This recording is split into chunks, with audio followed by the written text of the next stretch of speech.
Foundation for the Defense of Democracy. Andrew, today's White House announcement came as a bit of a surprise. What do you think this was prompted by? I think the president's view is that he campaigned on removing all troops in Syria. He now has, or he believes he has an opening to make good on that promise, and he's exercising his legal authority to remove the troops from Syria. When you heard the news, what was your initial reaction? It came, as you said, as a surprise. As recently as Monday afternoon, the special envoy to Syria, Ambassador Jim Jeffrey, had reiterated the long-term U.S. presence in Syria. What has been the administration policy for the last few months is that there are three thresholds that have to be met simultaneously to remove U.S. presence in the East.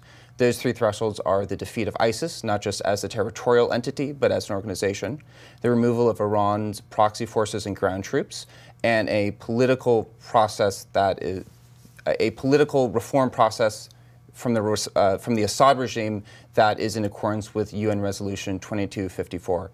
As of today, not only are those three thresholds not met, not one of them is met. And so this does come as a very sudden 180-degree change of strategy from the president. I would imagine that's why we've already seen from members of the president's own party a little bit of backlash. Senator Lindsey Graham saying, characterizing this as an Obama-like mistake.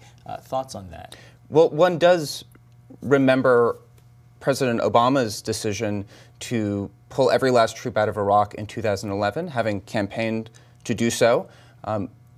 If that is the new strategy, I think one might benefit from looking at what the practical results of that strategy in Iraq were in 2011.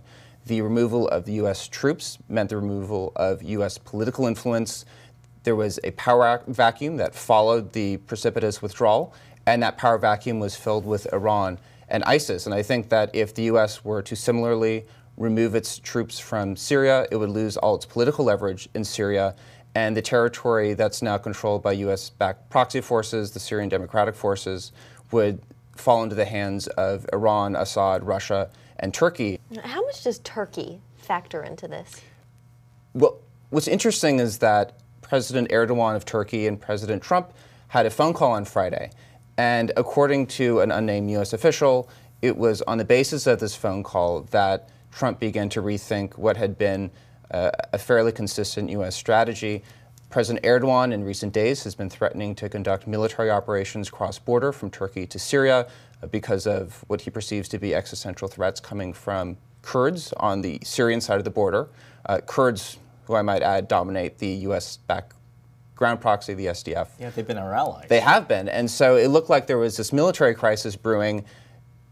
Erdogan and Trump share a phone conversation on Friday.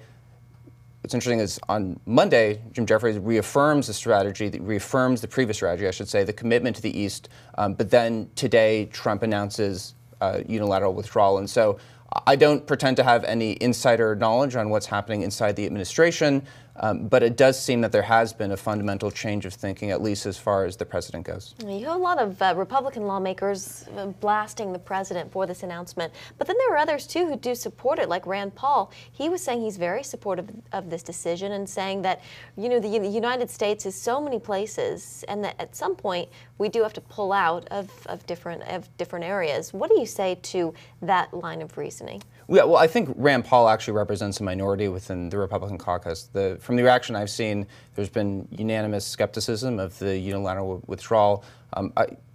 Senator Paul is right that we have a global military presence.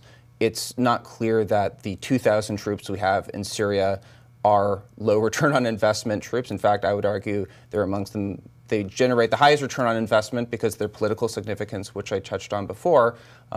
And I want to emphasize that the U.S. presence in Syria is really nothing like its presence in Iraq. We had over 100,000 troops in Iraq for years upon years on end. We're taking hundreds of casualties a year. It's nothing like this in Syria. I mean, this is really a drop in the bucket in terms of our aggregate force structure. And so even though the troops there are highly elite and they're doing a tremendous job and they punch above their weight, it's not bleeding the U.S.